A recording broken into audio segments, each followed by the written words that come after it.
নমস্কাৰ বন্ধুসকল, মই কাতি বিহুৰ এটা সৰু ভিডিঅ' আপোনালোকৰ ওচৰলৈকে আনিছোঁ। আশা কৰোঁ আপোনালোকে চাই ভাল পাব। কাতি বিহুত তুলসীৰ গছ সকলোৰে ঘৰত থাকে, কিন্তু কাতি বিহুত নতুনকৈ আকৌ তুলসীৰ পুলি ৰোৱা হয়। ঠিক তেনেধৰণে মই ৰাতিপুৱাই তুলসীৰ পুলি ৰুবলৈ ওলাইছোঁ। আগতে তুলসীৰ ঘৰে ঘৰে মৃগ পহু চৰে, তাকে দেখি ৰামচন্দ্ৰই ধেনু হৰ মাৰে, এনেকৈ আমাৰ কফলা কিতাপত আছিলে, আপোনালোকৰ চাগৈ মনত আছে। গতিকে এই কাতি বিহুত খুব ভাল লাগে। কাতি বিহুক কঙালী বিহু বুলি কয় যদিও আমি নতুন বছৰৰ আদৰণি জনোৱা হয়।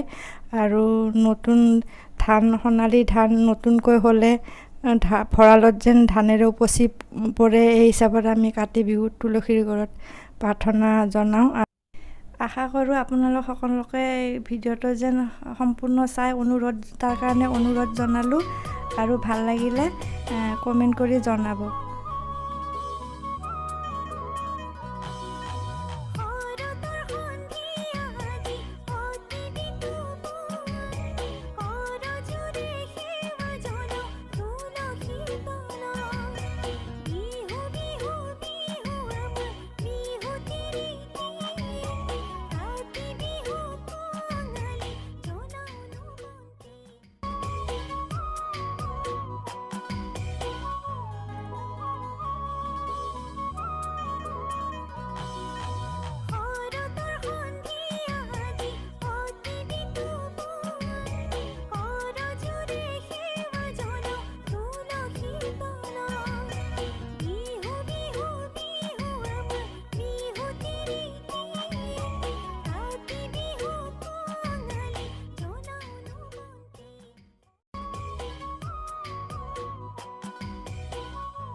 সদানন্দ সনাতন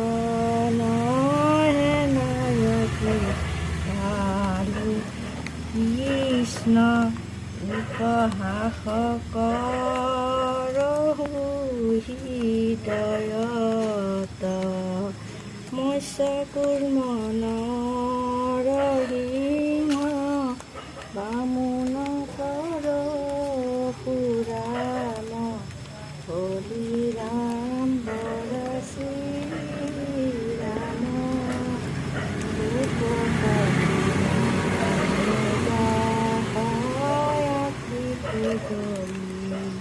কৃষ্ণ তোজু পাৱে কৰহু প্ৰণাম ৰাম তোজু পাৱে কৰহু প্ৰণাম।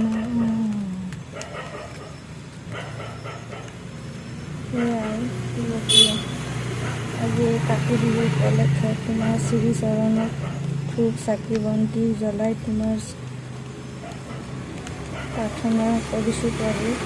এই ধূপ চাকি জ্বলাওঁতে কিবা ভুল অপৰাধ হ'ব পাৰে, ক্ষমা মৰিপণ কৰি শুনি যেন ঘৰখনৰ লগতে গোটেই পৃথিৱীৰ মানুহকে কৰি সুখ শান্তিৰে থাকিবৰ কাৰণে আশীৰ্বাদ কৰা, সুস্থ সবলে থাকিবৰ কাৰণে আশীৰ্বাদ কৰা।